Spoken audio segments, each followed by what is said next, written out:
ปมในใจของฉันมันคิดอะไร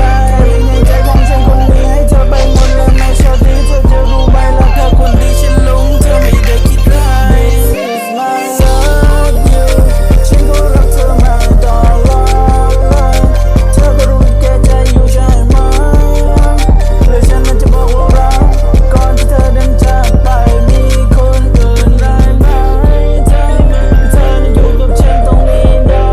ไหมแค่เพียงเธอนั้นอยู่กับฉันก่อนได้ไหม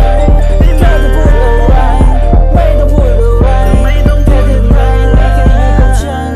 ก่อนเธอเข้าใจฉันไหมหรือว่าฉันทนไม่ไหวที่จะเดินออกไปกับใครที่ไหนเธอก็ไปไกลๆอย่ามาใกล้ฉันใจฉันใจโอ้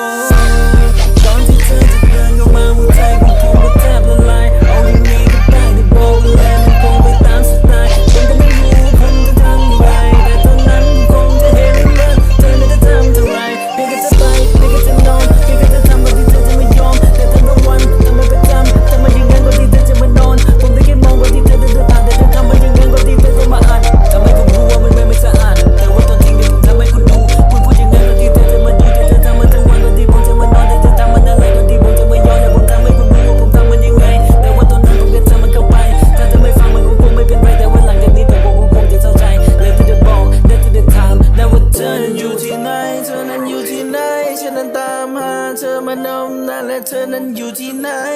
เธอ